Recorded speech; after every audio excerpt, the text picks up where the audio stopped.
Hello, everyone. This is what your pastor didn't tell you. Today, I am on with a friend of mine that you guys might actually already be aware of unknowingly. But today, we're talking about Michael Jones and the Deep Drinks podcast. They recently had a debate over a number of different topics about whether the Bible teaches slavery, whether apologetics is dishonest. They talked about the Exodus and some other topics. Remember me reviewing that conversation? There were a lot of errors that really need to be mentioned and just methodological problems that need to be talked about. How are you doing today, Jacob? I'm doing great, mate. It's good to be on. Awesome. So for people that maybe aren't aware of you or don't know about this revolutionary comeback that you're making, somewhat sarcastic there, but could you just tell people who you are? Yeah, my name's Jacob. I was on YouTube a good 5 years ago. Um, People may remember my old channel, Kerusso Apologetics. I kind of blew up out of nowhere for like a month or so, and then I just took everything down. Dropped off. I really did. I had a lot of changing in my views on how Yeah. I was processing things. I was a very committed evangelical, kind of fell away for a while because I wanted to take a step back and think about things a bit more critically. That's been kind of a difficult process for me for the last 4 or 5 years or so. Recently, I've been slowly making my process to kind of come back to the church in some kind of way. It's it's been a very long process, and I still have yet to find a way to actually make anything like that work. But we'll see how it goes, and I'm just kind of happy to be back on YouTube in some kind of way. Awesome. And you, not that this makes you an expert on the topic or anything, but you do have some formal education. You said it was what was it? Postgrad diploma in theology. I got my bachelor's from the University of Portsmouth. I got my diploma from University of Wales Trinity St David. I'm currently an English tutor, and I'm hoping to work towards my master's at some point. Very nice. Awesome. Alrighty. So yeah, this will be a lot of fun. Uh, so this discussion was basically tailored around. Uh, I mean, the title is literally "I debated Christian apologists over whiskey," and they kind of make this joke about like the whiskey and drinking or whatever. But Yeah. could you just give your basic thoughts on the video before we get into it?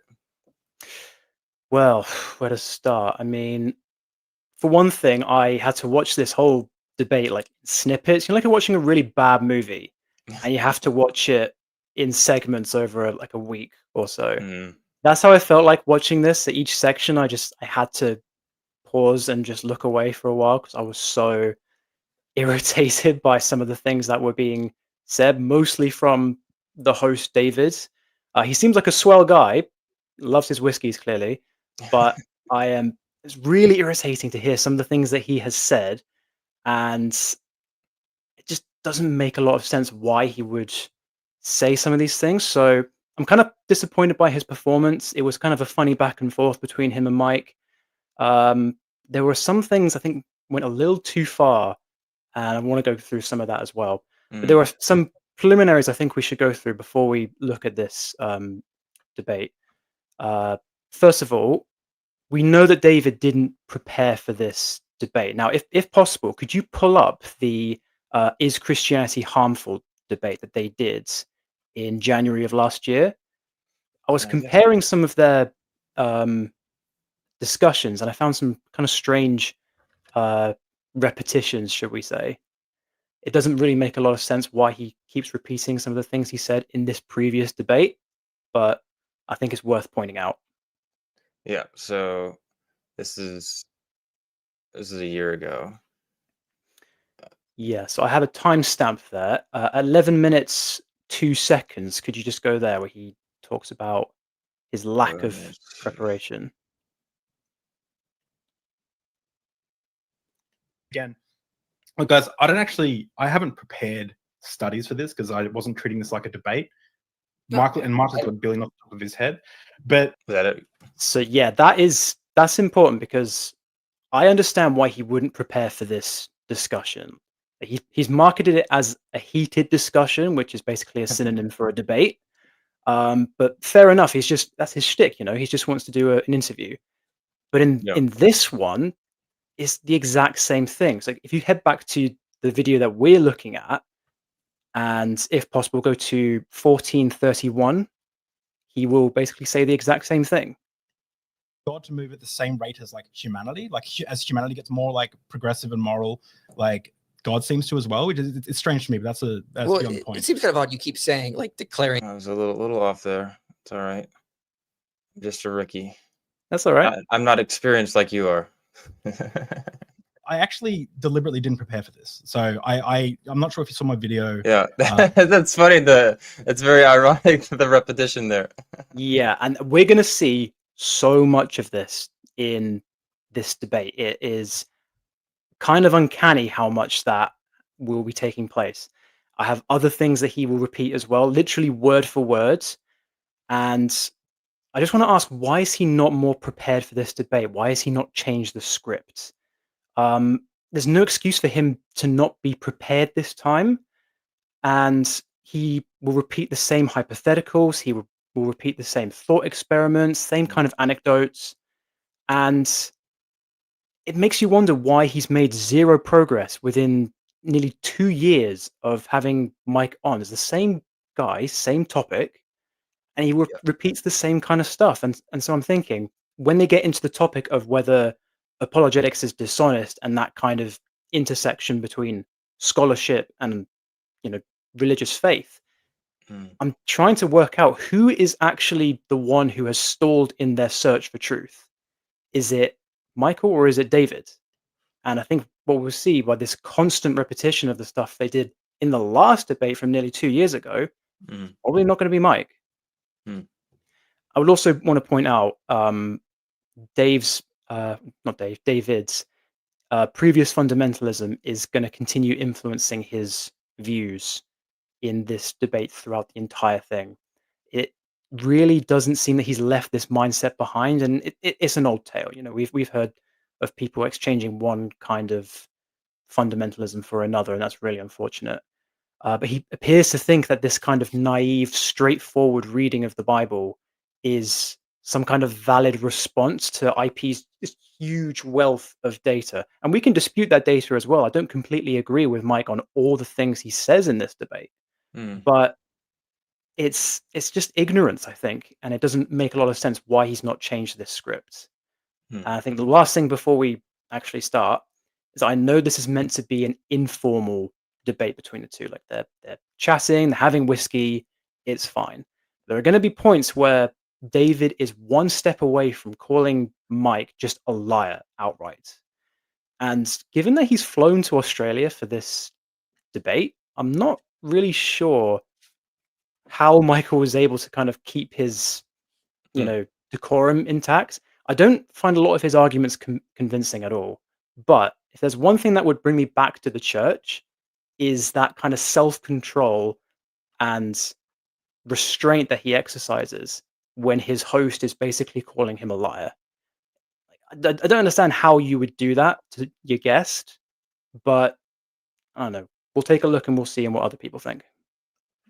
Awesome, much appreciated. All right, so let's dig into it. So apologetics is foundationally dishonest.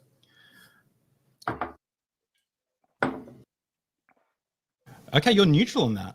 It depends on the apologist. It depends on the apologetics. I think when I wrote that, because that was one of my claims, when I wrote that, I was thinking of apologetics as a field of like a thing. The whole thing, every apologetic out there. Like the act of apologetics. Then I would strongly disagree. Okay. What's apologetics to you? Apologetics is just defending your worldview. Okay, go ahead. That's right. Apologetics is it just comes from the Greek to give an answer for something. So everyone does that. You're an apologist for your worldview. I'm an apologist for my worldview. I'm just willing to accept the label.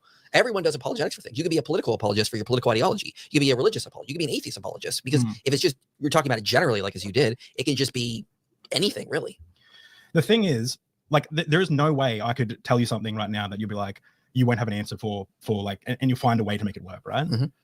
Like, to me, an apologist is like they've passed the moment of discovery and searching for truth, and they're now defending that truth, right? So they might come to a correct conclusion in that first part, but that second part, they're defending the truth part, they're acting as if they're still in that first part, or they're they're still engaged in truth, but they're not. They're engaging as a lawyer defending a case. And this isn't just all Christian apologetics. I would say I'd here. even say, like, Yep. So again, I want to reiterate to people, I am not, by all terms and conditions, I am not a Christian. I don't consider myself one at the moment. At best, I'm a post-Christian or a seeker of some kind. And in general, I think it's easy to agree with David's conception of apologetics, or at least the methodology that's employed there. Like if you begin with your conclusion and then work backwards, I guess I don't have an issue with that. I find that to be a bit problematic. That's why I took down my channel, because I realized that's what I was doing. I wonder, can this necessarily be exported to all Christian activists? And I don't necessarily think that will be the case, and we will see Mike is kind of an outlier. And I don't understand why he thinks that he can paint all of them with that broad brush. I felt the same way when Myth Vision did this video a few years ago, talking about how apologists are dishonest. It kind of becomes this kind of mantra in the skeptic community. What about people like Rob Rowe, who are the outliers? They do engage with scholarship. We may not think that they are being as critical as we like them to be, and we disagree with their conclusions, but to say it's dishonest is very strange to me. There are many of them who are. We always can find those kinds of people, but as we'll see, I think David will use these hypotheticals and thought experiments later on, and I think it will show that if someone's being dishonest, it's not going to be Mike. Yeah. So I have a lot of problems with this conversation so far. So there's the question of what does it even mean to be dishonest? So we'll talk about that in a second. The second thing is like what David mentioned about how the I might have to just replay it. What did he say specifically? Dang it. We're Starting live. from your conclusion and working backwards. Yeah, you're right. So he's basically like, hey, so apologists are dishonest because they've already got all of the answers right. So Michael says, or something like that, like he's tracking, but Michael doesn't even believe that. There are lots of times where Michael say, hey, I don't even know the answer, or I'm even in this conversation, he's not exactly sure. So if that's the case, well then David would, I guess Michael wouldn't even fall under that understanding of apologetics, right? But I think that you're kind of hinting at something where there's like a gradient where there are some times where people are a little bit more biased about defending certain things, and then there's other times where people are doing apologetics and just answering common objections, and it's like, well, these are like just completely obvious questions that are just really bad arguments we're addressing. So is that really dishonest just to address basic things that don't have any clear signs of bias? I mean, I think I think David might be onto something, that yes, or apologetics, like maybe 90%, maybe even higher than that, of apologetics is based on some bad assumptions about how to understand the Bible and why we're doing this in to begin with. But when we like go down to the deep questions, it's like we can probably agree on a lot of the stuff they're talking about. Did you have any thoughts on that? I would say that, as we'll see through the rest of this debate, he doesn't seem to understand the meaning of the word dishonest. Like he's about to apply that to Richard Dawkins and his battle against creationists, and I have so much to say about that. But we've seen also Michael change his mind a number of times when it comes to these kinds of things. Everyone knows what happened with his Exodus documentary. He took it down because the evidence was overwhelmingly against him. Now, he still may not be in the consensus position with a lot of these kinds of things, but he recognized that he was way off the mark and took it down. I remember him talking about how long it took him to make that documentary, and then took it down. That's like months of work gone. And he's also criticized other Christian apologists. So clearly, there's no in-group loyalty there that's keeping him, making him do this. Again, we can question his methodology, we can question his biases, implicit and explicit, but to suggest that it's all just dishonest, like it's not just misinformation, it's not just someone getting something incorrect. They're lying to you. They deliberately are peddling mistruths, every single one of them. And we can even say the majority of them, but is it the person sitting across from David in this instance? I don't think so. Yeah. Yeah, I think if I were to guess, I think that comes from the idea that it's like, oh, it's just so obvious that the Bible is immoral or the Bible is wrong. Oh, it's just so obvious. So what's the only explanation? Well, they must be lying because these are smart people. Uh, but then it's like a failure just to question that, just basic questions about that. Like, is that actually true in itself? We're But going to see quite a bit of yeah, that yeah. because there will be this mindset of, okay, if you're defending a book that's immoral, there's no reason for me to be respectful in my conduct in discussing with you. That's why I've seen so much with like the Dan McClellans of the world and things like that. Yes, he might be correct, but the way that he carries himself carries no respect. And because of the mindset is that, well, this is immoral, you're promoting bad things, there's no reason why I should be kind to you. Yeah, So it gives you the excuse. Richard Dawkins got up to defend evolution. That's moving into the realm of like he's no longer engaging in truth and searching for truth. He's engaging in defending his worldview, and I think that's foundationally dishonest. Like I don't think it's not in a negative way, almost, but What do you think about that? that's just insane. I mean, look, we can say that Dawkins is a bad theologian. We can say he's a bad philosopher. I think even the majority of atheists who have now emerged out of the new atheism and kind of the modern stuff, we can say that he's a bad theologian or a philosopher, but he's not necessarily dishonest. But this isn't even about that. This is about his main field, is what he's a professor in, his evolutionary biology. He's pioneered the field for decades, and to say that his arguments against creationists make him dishonest, that's not what the word means. Yeah. Yeah. it's foundationally not. It's not in the pursuit of truth. In that when you So he just said that dishonesty, that dishonest, but not in a negative way, which I don't understand how that's even possible. No, it's not. If he has this idea that that's what that word means, then perhaps I can understand why he just flat out calls Mike dishonest. Because maybe in his mind that word doesn't carry the same negative connotations. But everyone knows that dishonest is a very negative word. And if you use it in that context, we know what you're trying to say. Yeah. Yeah. I mean, so I'm under the impression that words mean how they're used. But then there's the question of like, as someone on YouTube who's conveying a certain word, when you say, hey, this means this is dishonest, all of the audience is going to have that understanding or maybe multiple understandings, but one of those understandings, right? And if you're going to use a word that's very vague or clearly not the normal use of the word dishonest, then I don't know what you're talking about. Everybody else doesn't know what you're talking about. I guess it's good for clicks and stuff. Not that this is what he's doing, but yeah, it's just, I think it's just an unhelpful word to use because it's like, what are we even debating in general?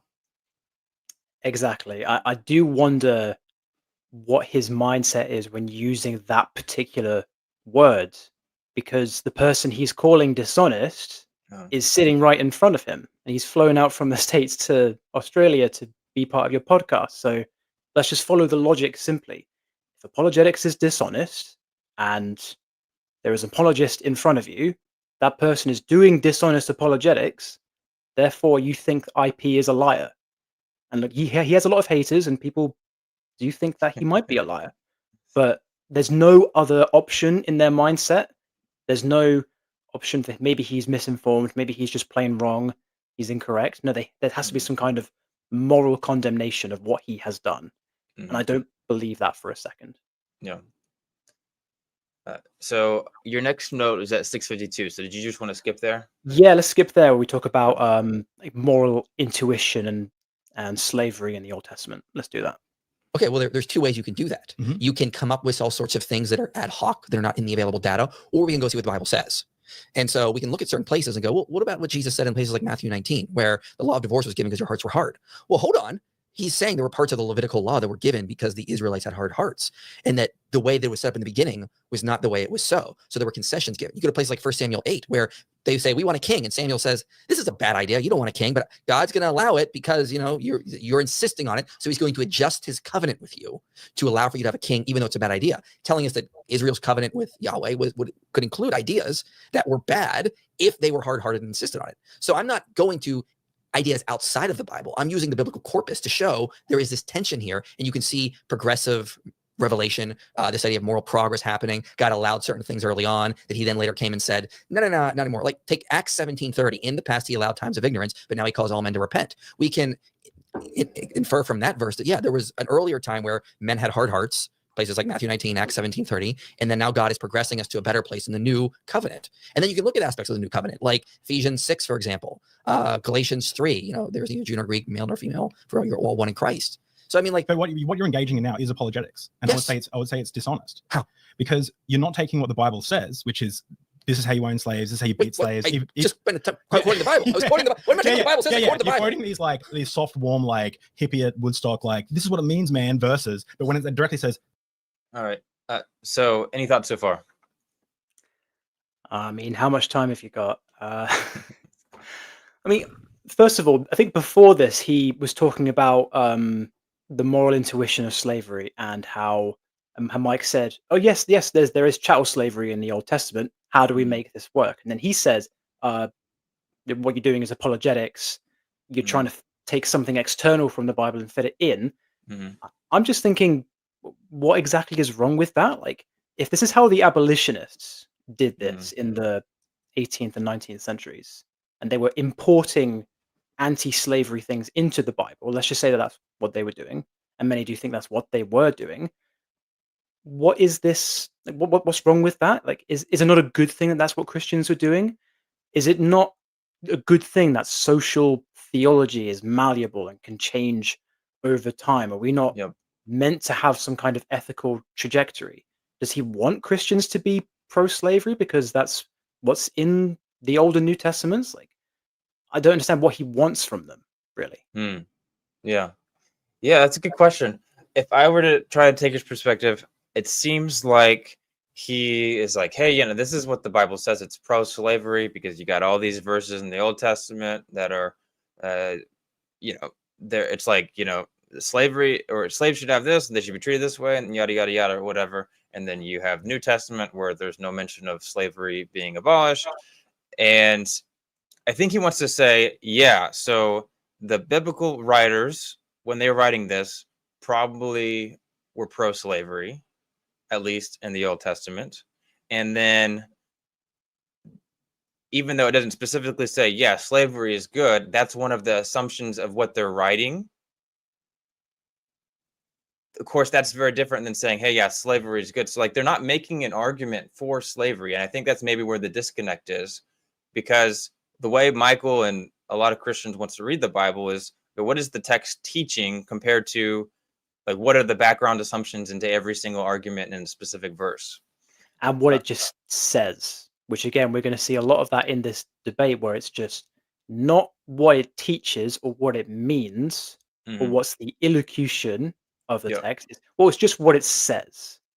And when we go into especially the Exodus stuff, David is going to rely on that Sunday school level simplistic reading. Well, that's not what the Bible says. But what does it mean? What does it teach? What is the deeper understanding of it? That doesn't matter at all to him by the looks of things. And I would also say is that when he says, "Oh, it's just kind of a hippie Woodstock meaning of the verses," which is crazy dismissive. Like I said earlier, he can just palm off anything that Michael says because he thinks, he's got an answer for everything. It's a crazy mindset that any kind of deep dive into the biblical corpus, as Mike said, is is brushed aside without any counter evidence. Michael just had a 2-minute long monologue about what these verses say. You wouldn't tell because we sped it up, but he's all these different verses that he's brought together as part of his case. Mhm. David's response is, "Well, you're hippie Woodstock, mate," and I'm just saying, what's the point of this debate? I know you're having whiskey and you're having fun, but this Mhm. is a debate. You've marketed it as a debate. We Mhm. have atheist versus theist. Who's going to emerge the victor? It's not going to be you, David. Yeah, David, I think he wants to like make some argument that the Bible is saying slavery is good, which is not an argument you can make. Maybe there's assumptions into what was written, but that's not what the text is ever written for. Compared to Michael, who's looking at the text and saying, "Hey, what can we do with the overall book from this? This text, I believe it's inspired based off X, X, and X, and what can I do with this? How do I make sense of why God would allow this?" And they're talking about completely different things, even though Michael would probably agree. Yeah, there was probably assumptions from the writers about, whether slavery is good or bad, and that influenced how they wrote this. But that's very different than what they're even talking about, really. They're definitely talking past each other. And one more thing I would say, I do have sympathy with David's issue with a lot of other apologists who say, oh, it's just indentured servitude, or it's not that bad kind of slavery. Mhm. I don't like that either. I think that's not what Christians should be arguing for. Yeah. I would say that Michael's approach takes into consideration the nuance. Yes, there's chattel slavery in the Old Testament. It's regulated, it's tolerated. When we get to the New Testament, we have this different ethical trajectory that is set in motion that, as history tells us, has its conclusion with the abolitionist movement. That's his argument. And I Yeah. think they're just talking past each other because David has some legitimate anger against other apologists who are trying to justify slavery, which is understandable, but he Yeah. doesn't seem to understand Mike here. Yeah, definitely possible. Yeah, it makes sense. This say you own slaves. This say like hippie at Woodstock, like this is what it means, man. Versus, but when it directly says this is how you own slaves, this is how much you sell your daughters for, this is how much you, this is what you do when you capture a nation. The slaves obey your masters in the New Testament, even the cruel ones. And you're going, that was hardened hearts. Let me ask you this. I don't want to talk too much about the slavery, but let me ask you this: do you think if God came back to write a third testament today, and not the Book of Mormon, although we'll talk about that, do you think that God come back and be like, oh man, this is a lustful? All right, that kind of goes to a different topic. Any other thoughts about the hippy dippy understanding there? We just see his little hand wave. I mean, do I need to say anything else about how dismissive he is against what Michael has argued for? If he was prepared for this debate, he would have watched more of Michael's videos, he would have done that research, and he would have kind of understand more of Mike's position about the development of more of a progressive ethical trajectory. He's not done that, and so he's now kind of thinking that he's dismissing slavery out of hand. And that's really not what Michael's been arguing at all. And I'm just kind of confused as to why he would just throw it out of the window. I would say as well, he's just mentioned something that is another parallel to the other debates. So he talks about a hypothetical third testament that's not the Book of Mormon. If you go to that timestamp I have in the other interview they did, I think you'll see the exact same thing. 2159. 2159, yeah.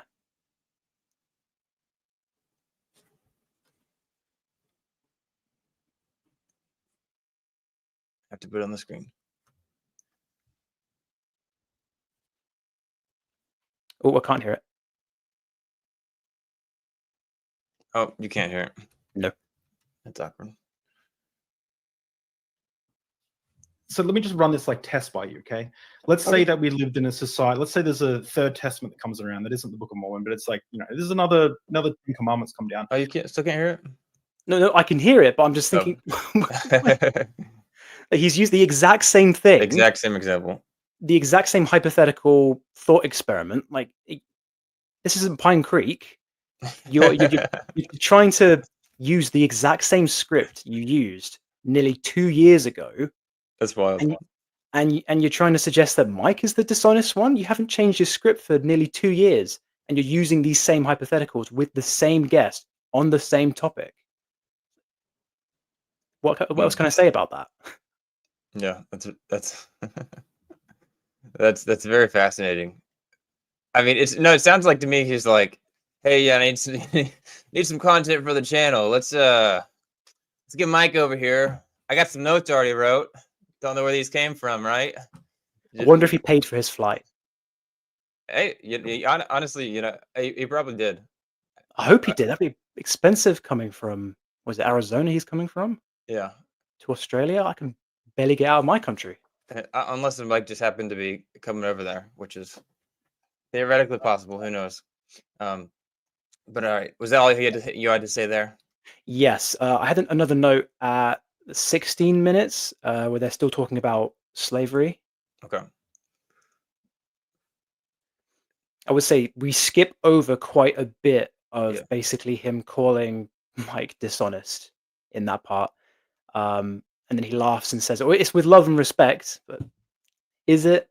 You call your guest a liar, essentially? Yeah, because see, the thing is, if you remember, he said dishonest, but not in a bad way. See, it's Okay. not in a bad way. Fine. I mean, it seems like he doesn't want to say like, you actively know you're lying, but there's something about your approach that is dishonest. You're still my best mate. Yeah. You're a liar, but you're still welcome.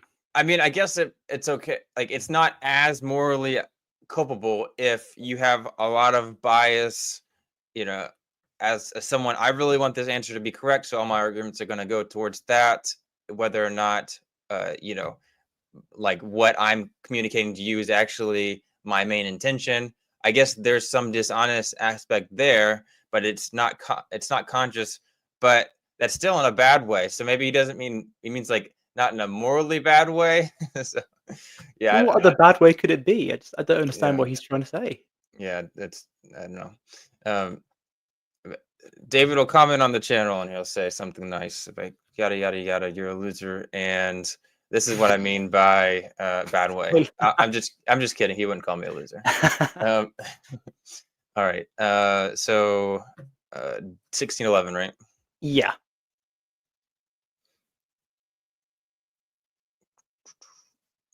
In that sense, they were doing apologetics. There were more, or just as many, or more Christians saying, they said the abolitionist movement is undeniably atheistic.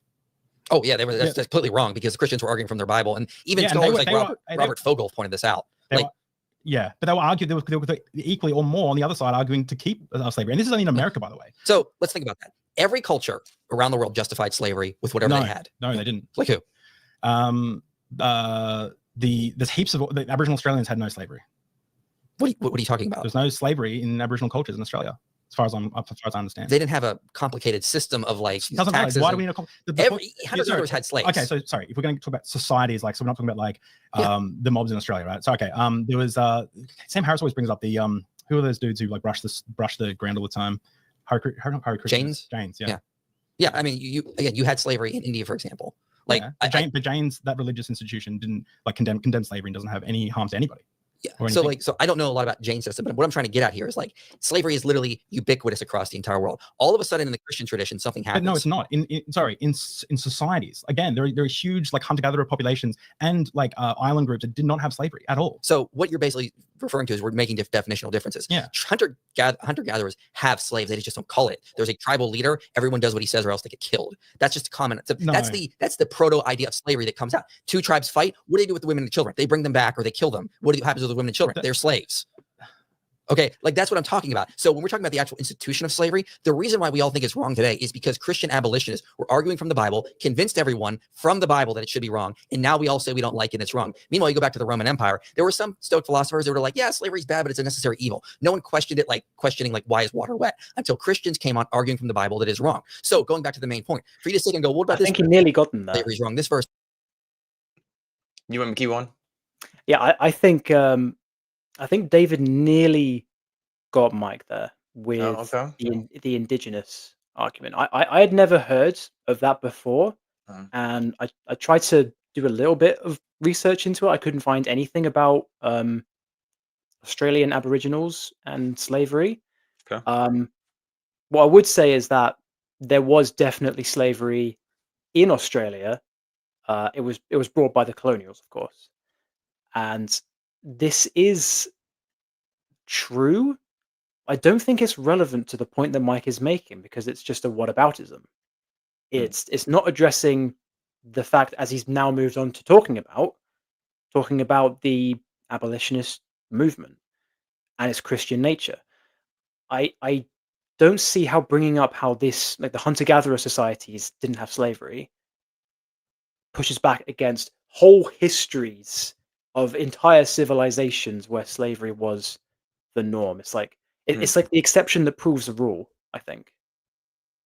I see. And what so what about him? So he mentioned this in his other video too, right? Yes, he did. It does the exact same thing. I just want to keep on bringing these up because that was at 103.25. People can look 103.25, yeah. Yeah. Yeah, so it's interesting that it seems like either he's going off memory or he's got it in his notes. Bring this up. And he's just using the same notes. You're just trying to recreate the same conversation. Except you're having whiskey in person and you can get drunk together. Okay. Oh. I mean, it doesn't really have much to do with the arguments. I just think that's interesting. Oh. All right. Yeah, any other thoughts before we keep going? No, we can go on. I have another note in. Oh yeah, keep going from here. That's fine. Okay. Yeah, those are there. But what I'm trying to do is take also the verses, also the history, and show a much larger picture. One of us is arguing from the whole picture of the Bible. The other is cherry picking verses. Okay. Is slavery wrong? Yes. Has it always been wrong? It has always been wrong. Okay. And by the way, we've not even gotten to the word a bed. And like, for example, how Rehoboam says the elders say to Rehoboam, he should be in a bed for his people. For example, don't get me wrong. I know that you can make reasons like, okay, so did you sit down on the plane right here? Yes. Okay. If you're getting up and walking up and down the aisle for most of the trip, could you say I walked from America? No. Why not? Well, I mean, because I was on a plane. You were on a plane, but technically someone in the future could be like, no, Michael walked to Australia. He was very afraid of deep vein thrombosis. So he was walking to it. So actually, guys, it works. And that's what I see apologists doing with everything. Like, so it just sounds like I give you an explanation and then you want to take this. Yeah, sure. You want to take the full swallow perspective and go, this doesn't work, guys. So show me it doesn't work. So what I'm saying is, there are ways that you can make anything work. Like I 100% agree. You walking to Australia, that's a way you can make it work, right? Now that's like people go, no, that's ridiculous. That's being silly or whatever. But I guarantee you today we're going to see a few things that I'm going to go, that's it is, and you're going to go, no, it's not, and then you're going to throw whiskey in my face, and I'm going to be like, and then we're going to wrestle, right? I've got the mud bath down there. No, no, but shirts off. No, the whiskey's already taken effect. Yeah. So I would actually say I would move this down a little bit for me. Okay, it's not as strong. I came in with there's a feisty. I do think it's funny. It seems like he changed his mind in a way in the middle of this video. It's a feisty claim that I have. I guess rooted out of my frustration with apologetics, because it seems as though apologetics gets in the way of a good conversation. Now you're gonna not like this, but Dan McClellan, right? Your best friend. I love Dan McClellan. Yeah, I know that you blocked him on all social platforms. Sure. No. I knew sent a targeted harassment campaign his way, so we had to block you. No, I'm just half the stuff I'm saying you're making up. But so Dan will do something like he'll go, yeah, slavery's in the Bible, and it's kind of that's not good, right? And I think that seems way more honest. Or he'll go like, yeah, this part of the Bible is kind of tricky for us to. But he calls himself a Christian, he calls himself a Mormon. But he still goes, this is what the data says. I have to go with what it says, and that to me seems way more honest. So if you're going to go, if you're going to say that, if you're going to ask me who's being more honest, like Kent Hovind or Dan McClellan, who would you say is being more honest? Oh, Dan McClellan. I mean, we're talking about Kent Hovind. That's a horrible example. Yeah, well, But here's the thing. You've just been an apologist this whole time for the idea that the Bible supports slavery. You're doing apologetics for that position. That was my original point. You are doing apologetics for your worldview, your ideas. So how can you say it's dishonest when you're doing it? Yeah, sure. Because my position, I believe, is open to change. So is mine. Okay, but what I find is, so you know how you always say, you say this, you say, I don't want to say always, but you sometimes say that everyone has biases. Yes. I disagree. I think everyone does have biases, but I disagree, but you're right. Okay, good. I think I think everyone does have biases, but I think there is a difference between explicit and implicit biases. So for example, I have implicit biases, heaps of implicit biases. My wife is the most beautiful lady in the world. Like my You're son, the most beautiful lady in the world. My son is the coolest dude ever, right? They're my biases or whatever. Like people have those biases, and that's the biases I think we can both agree on exist. But what I think is, let's say that I was Professor Atheist, the defender of atheism, I would say that I have explicit biases now. I would say that now I'm engaging in explicit biases because I'm calling myself an atheist and I'm defending atheism in some atheist debate. I'm engaging in a form of explicit. Is that not what he's doing right Christian, now? I'm a Christian apologist. Or I'm just wondering that is what he's doing right now. He's not as cartoonish as Professor Atheist or Super Atheist or some of these other channels Yeah. that are called that, genetically modified skeptics, Skeptic Nation, really cringy stuff from like 2007 or something like that. So by that logic, those people drew from GMS, he's dishonest because he's given himself this label, he's given himself this identity that he is a skeptic and he is now defending. But we know that Drew is able to change his mind. I think there was a video a few years ago where he changed his mind from I'm not a humanist anymore. So where is the problem here in trying to label people something, put them into a box and pigeonhole them and say, well, they can't change their minds when they explicitly have, and they are still able to engage in the data in some fashion. Yeah. They may not engage it in the same way that you do or in the same or the way that you want them to, but they are still doing it. Yeah. I did want to comment real quick. So at the very beginning, when we showed that clip, David was talking about how Michael can, say slavery is wrong. He can point to verses. I think it's something about Rahab or in the New Testament, how like basically Michael argues like the biblical authors, they might have been okay with slavery, but God is essentially inspiring them to give a better, more revolutionary ethic that maybe doesn't completely abolish slavery, but is still going to be better than what they had already. And so then on the other hand, David's like, yeah, you can believe one thing and in a different way also not believe that one thing. And that's what he used about like the plane ride, standing up or sitting down.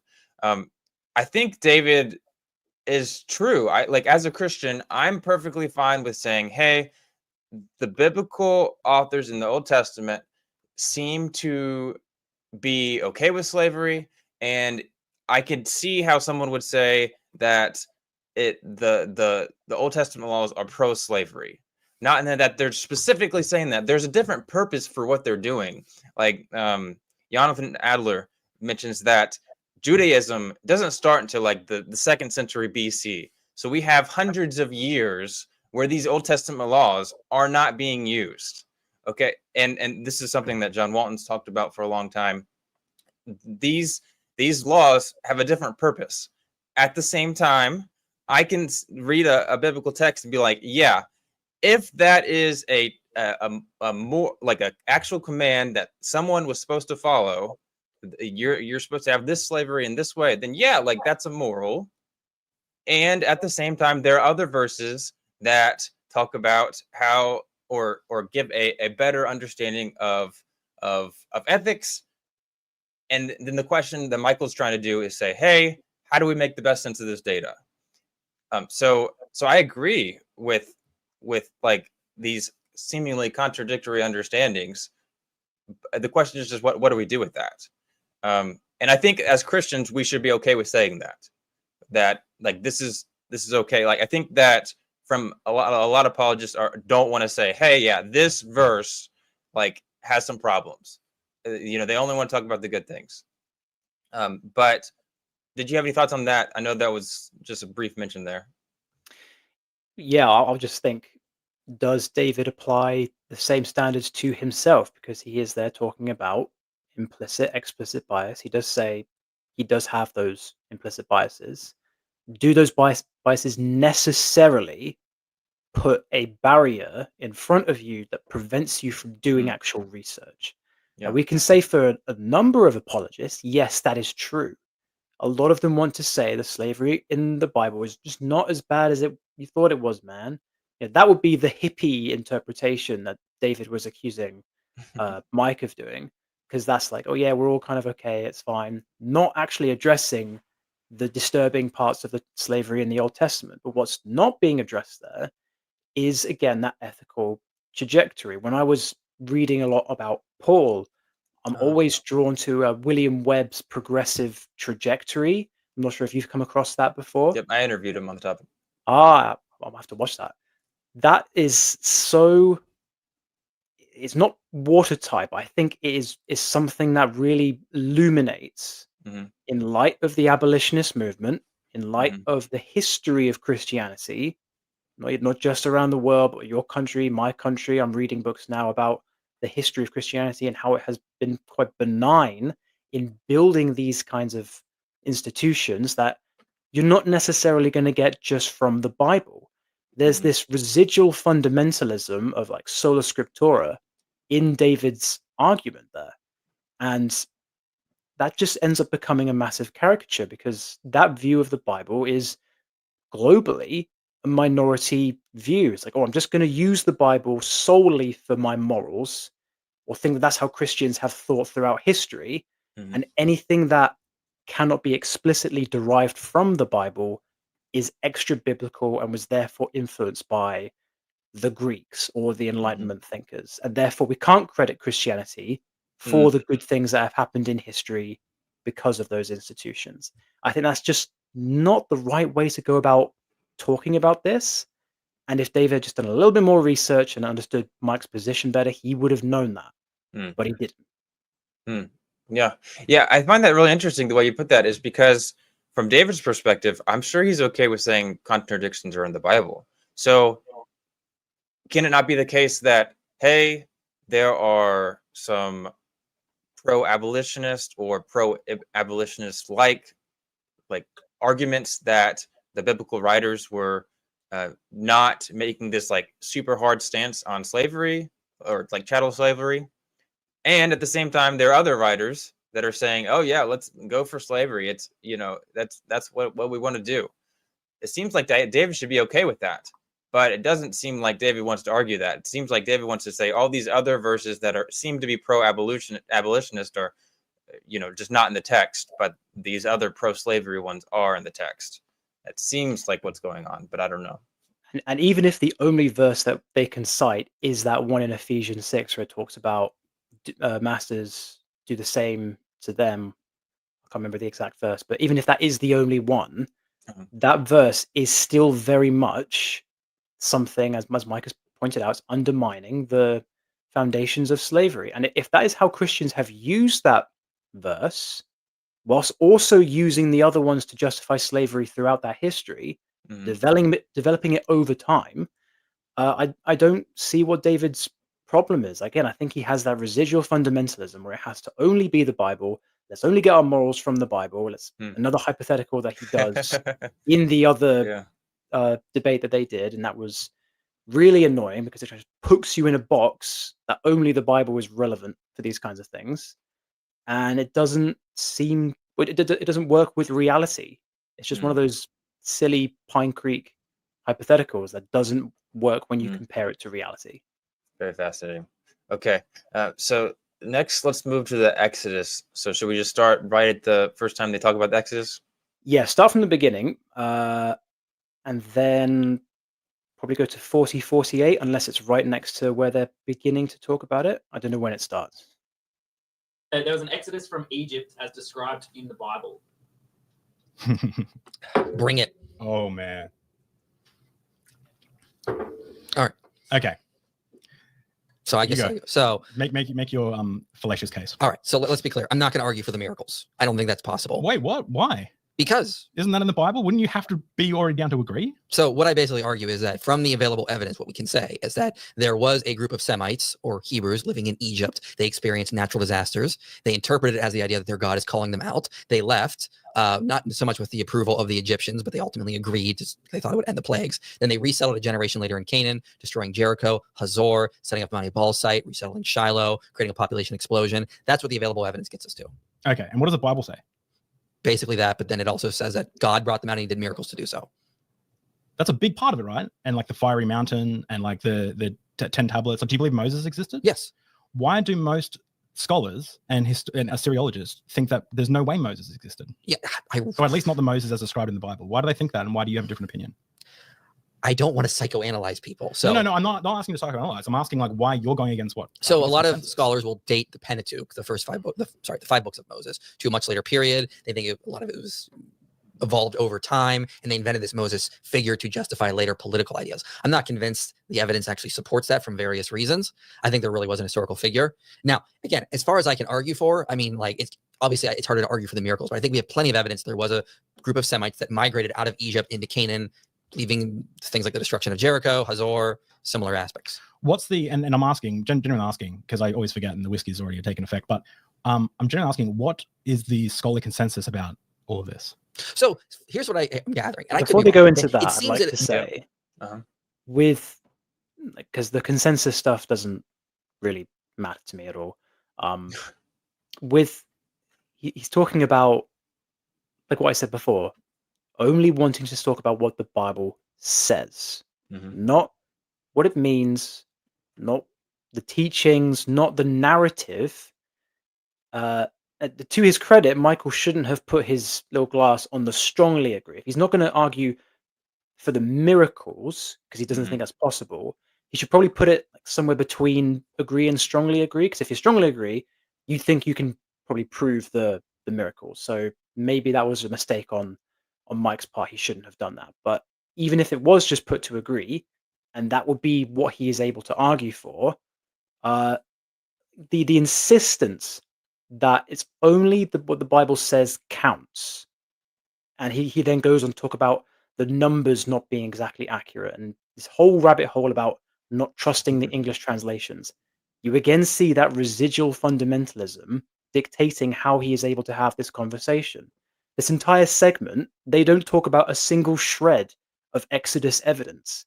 It's more the semantics about, okay, what is the Exodus as described in the Bible? Are we actually talking about that? Or are we trying to make a kind of minimal Exodus historical case? Yeah.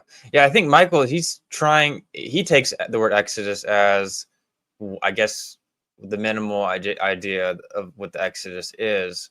And then, of course, David's like, the Exodus is in every single detail about the Bible, I guess. It does seem to be a maximal versus minimal case, which is really strange because you usually expect them to be the opposite way, right? Yeah. David has taken the position of your kind of traditional ultra conservative, has to include all these elements, all the miracles, all of that. Yeah. And then on the other side, you have Michael, who you'd expect to have those elements, but he's taking more of a critical, minimal, historical kernel perspective. And that's really strange because I would have expected them to be the other way. Yeah. It just seems very naive on David's part to say that the kind of surface level readings are preferred over a better understanding of the text itself. Yes, the miracles might be beyond historical investigation, but why assume these as your like interpretive starting points? Why assume from the beginning that we must be arguing for the numbers to be accurate? We must be arguing for literal divine miracles and not just the natural elements that the Hebrews then interpreted as miracles. I don't see a problem with that approach. No, it has to be that. Well, how can you prove that? You can't really prove a miracle 3,500 years ago. I mean, the resurrection apologists might work well with 2,000 years ago in the New Testament, but Exodus is far too back. We have far less material evidence from that culture to tell us exactly what was happening. You can only prove those events might have taken place and the Hebrews then interpreted it as miracles. So he wants evidence that is not possible for that time period. Yeah, that's true. I find the question of consensus really interesting. So I value consensus very highly, and the reason I do is because scholars typically don't agree on something for really bad reasons, just like really obviously bad reasons. So there's something that is making them coincidentally all agree, whether that be Christians that are not hyper conservative, whether that be like the super liberal critical scholar, or the middle scholar where there's a critical Christian that or whether that's even in the middle is a different question. But like, what is making all these people agree that these facts, I guess these miracles probably didn't occur? And maybe that's not necessarily the consensus.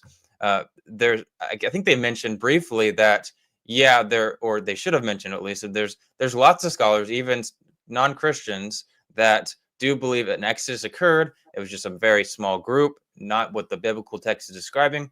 And just really quickly, I wanted to mention that I find this really valuable because I'm not sure Michael understands the extent of why they believe it. It's not just because a lot of these scholars think that there's different sources and all this different stuff, and that it was written much later. There's a lot more than that. Like, just in this time period, the genre of history doesn't really even exist, and if it is, it's very, very propaganda-like. So there is historical aspects, but the whole meaning, the reason why they're doing that is not for the idea of history. They're making a message, and what that means is they're okay with fudging some of the data very easily. We can see this like all over the place, whether that be Sumerian Kings List, or not to mention even all the different myths out there, like the Enuma Elish or the Epic of Gilgamesh. Like, these are not historical texts. So like, when we get to history, we don't get that till much later, when we get into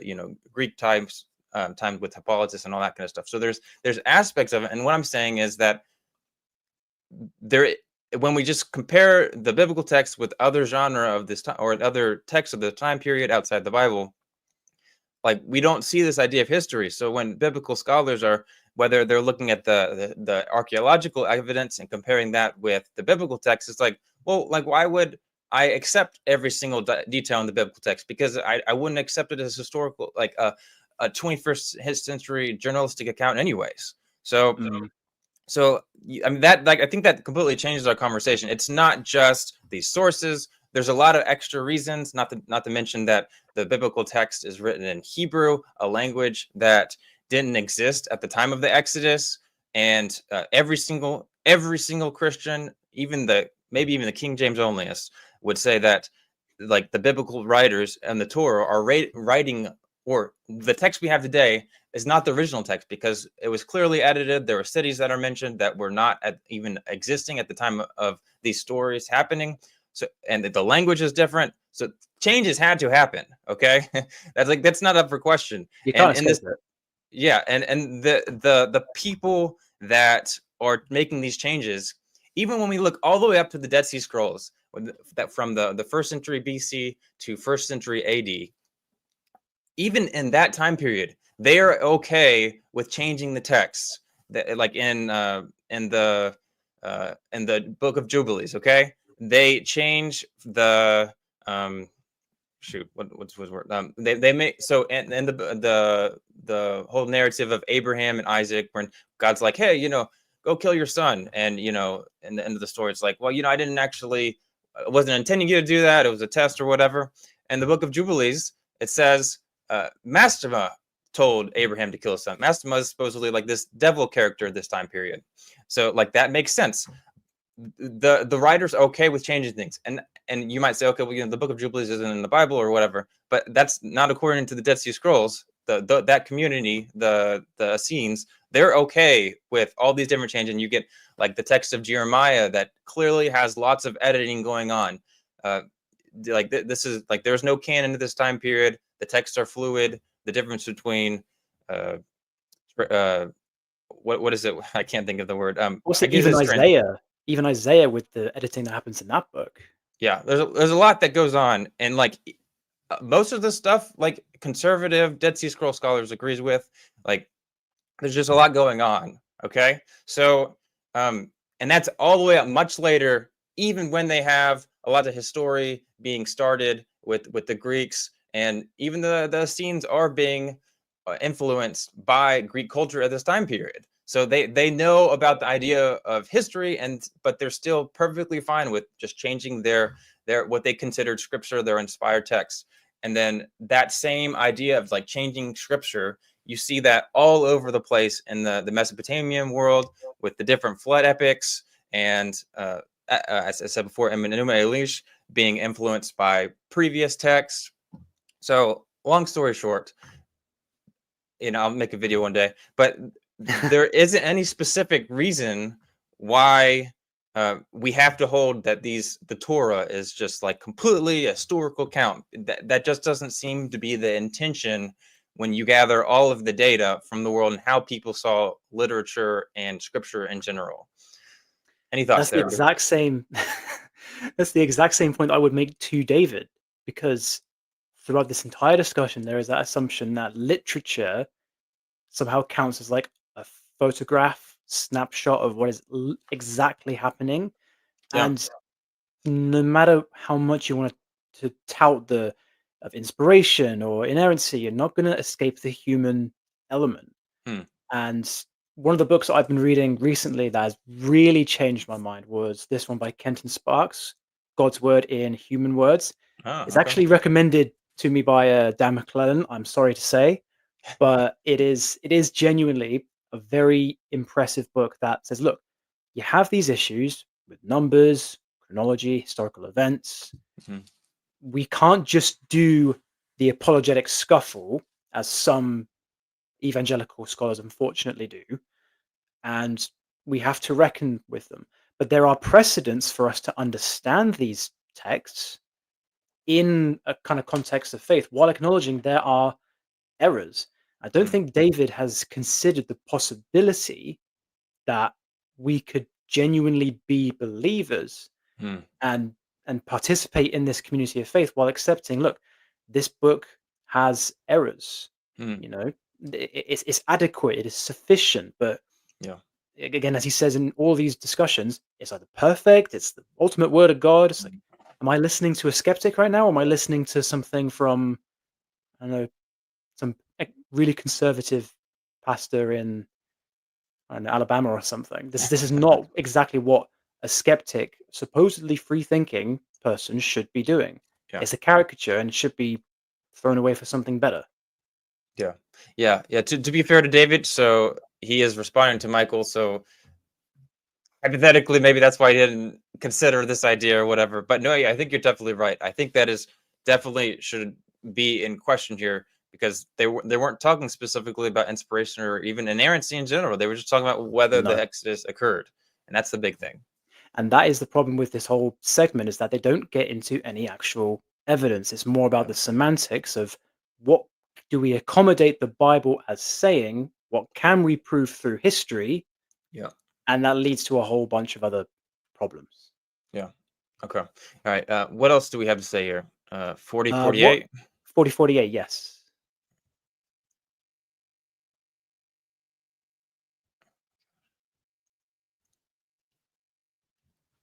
Okay. Let's rephrase the question. Is this if someone who knew nothing about anything read the book of Exodus In English or Hebrew? in English, Okay. In our culture or their culture? in our culture, Okay. like let's say Josh, he's never gone to church or something, and he's read My Boss, and he's never read and he reads it. Is he going to get an accurate? Don't tell my mom. Is he going to get an accurate description of what happened? No. Okay, so where would he be on there? On this So, line? so if the question is, does the English Bible, with our modern cultural lenses, describe the Exodus perfectly? Then no, I disagree. Okay. But that's perfectly. a completely different Like, question. not perfectly, but do you think it describes it in a way that like someone could understand what actually happened, like what happened in the real world, what physically happened? Generally, yeah. But like Okay. without with certain details like numbers or like where they were or what time place that it I happened don't know. I in. think that's a huge, like, okay, the difference between a few thousand versus like 6 million is not a little detail to me. That's a huge difference. That's like a nation of people versus like a city, a small city, a very, very small city. No, not even that. Okay, so I've been at what? like Planet Shakers conference. Mm-hmm. Just think, so what? Like these are all his assumptions from his perspective that he is imposing onto the Bible, Mm-hmm. onto Exodus, without considering maybe what I was believing before was wrong. And Mm. I'm talking to a Christian who is fine about there being numerical discrepancies. Maybe I was the one who was wrong. Mm. Mike is right to point out it's a completely different question than what he was asking before.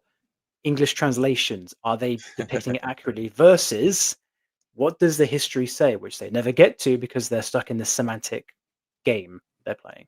And I think it is a bit of a Mott and Bailey as well on Okay. David's part. Did you notice? Because he's like, that was the original question. there was an Exodus as described in the Bible. It doesn't say in every detail, but then there's kind of this switch up and say, no. Has to include the miracles, has to have all the right numbers. Seems like a bit of a Mott and Bailey to me. That's fascinating. Yeah, I can see it.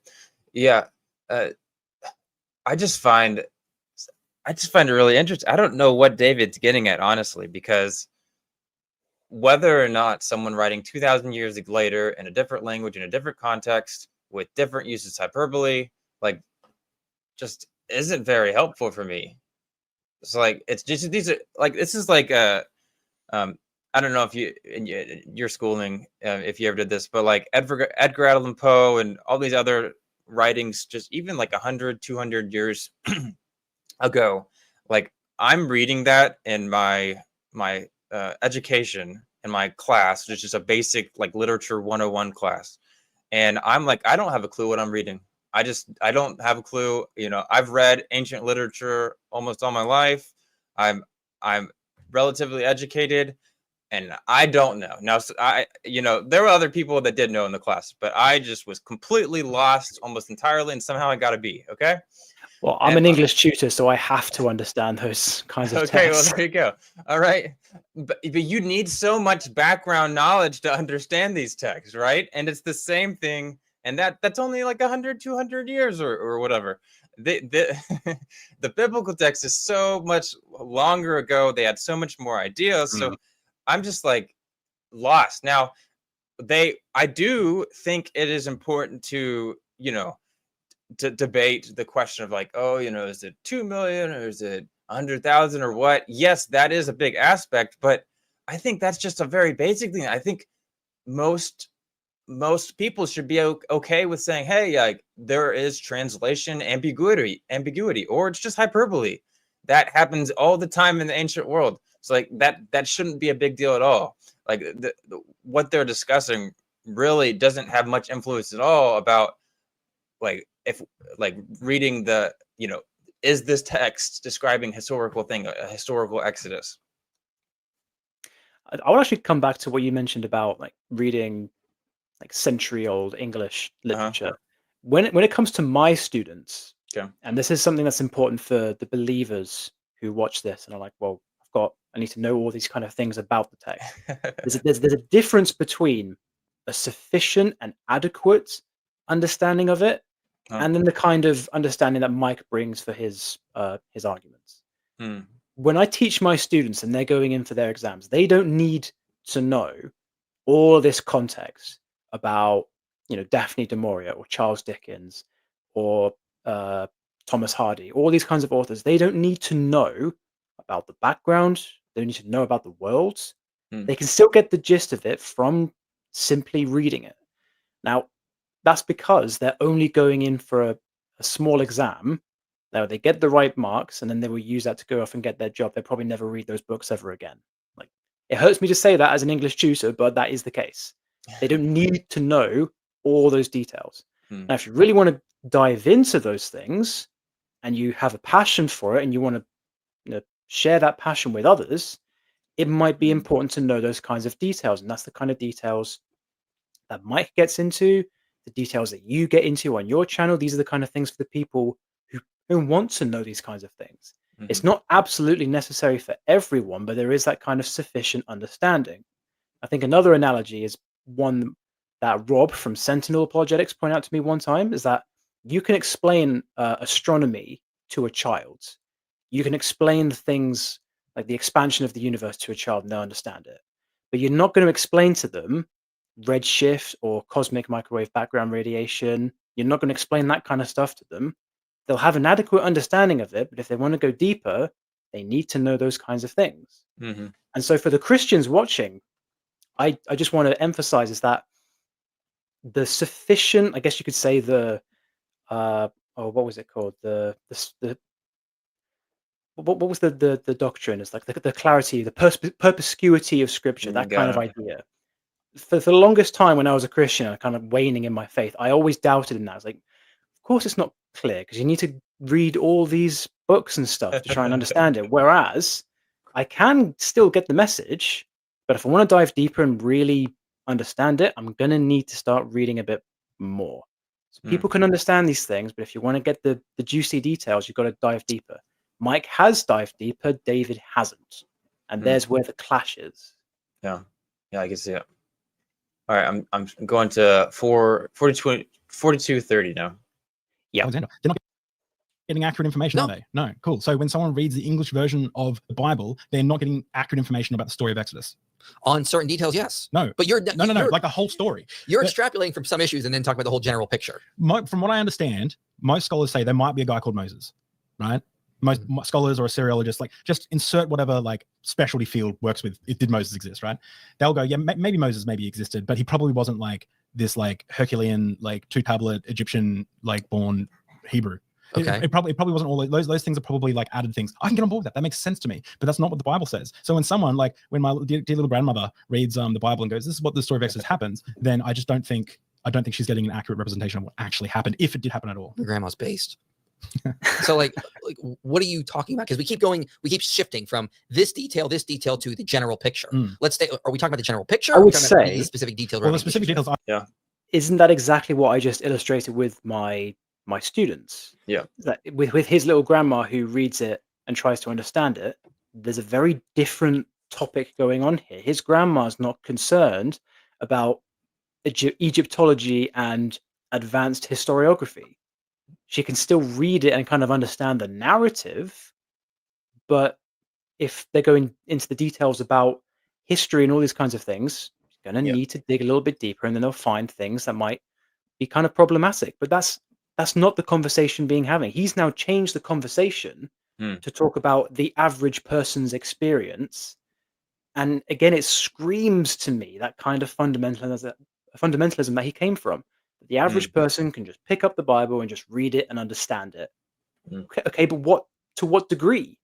We need to actually qualify that before we make those kinds of statements. Yeah, definitely. It's really frustrating to listen to that. I'm sorry you had to go through that. My condolences. Maybe you should get off YouTube for a while. No, I'm just kidding. Welcome back. Making me rethink my whole Shoot. strategy here. Where do we land on the Exodus story? You believe that it happened, but you would say as described in the Bible, if you read the Bible through ancient like sphere stones, right? And I would say that no, you shouldn't be using the sphere stones. If the Bible's translated into English, you should just be reading it in English and getting the story. And I think it doesn't tell the accurate story. Is that where we're at? Maybe, but I mean, God never said, and there's nothing in Christianity that says that the Bible is the end all be all. Jesus set up the church to be his instrument on earth, and then the Bible is a tool the church uses. The Bible was never meant to be interpreted or done by itself. It was always a tool for the church. Missionaries go into regions with Bibles to help them understand and read it. We don't just drop Bibles in and move on. So like this idea, this is a modern evangelical idea that, oh, the Bible is the end all be all. Everyone should be able to pick it up and read it perfectly and get everything perfect in it. That's not the historical Christian position. The historical Christian position is the church is Jesus's body, and the Bible is the word of God. That's a tool that helps us to do the mission that he gave us. Your theology is showing, your church doctrine is showing, because there's a lot of people who say, why should a man or a person be ahead of the church? Why not sola scriptura? Why not trust the words that he gave us, that he wrote? That's what I'd say. Well, I mean, I always pick up a Bible and go, okay, Bible, interpret yourself. It doesn't do that. Yeah. Everyone interprets the Bible. The question is, how are you going to do it? So you and Dan agree there? Yeah. Okay. Yeah. Okay. Clip. Yeah. The difference I would say. I think he's serious. I think he's like, okay, I'm at a real point here. The thing is, he's completely right in pointing out that problem with that kind of sola scriptura position. I'm not interested in getting into those kinds of debates at all, but he's just thrown scholarship under the bus for that kind of perspective. Oh, in English translations, there should be enough.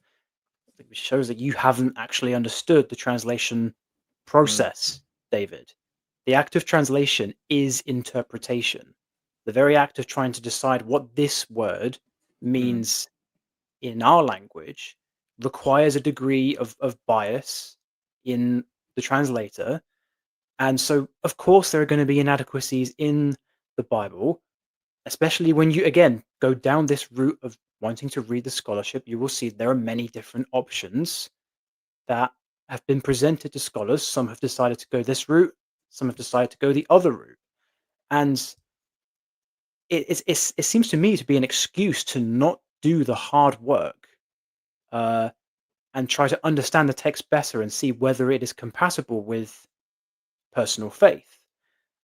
If he really believes that just simply reading the text Mhm. is the best way to go about doing it, he should get rid of all the books that he has on his shelf behind him in this discussion. Like, that throws out the whole purpose of this discussion, everything that Michael was doing.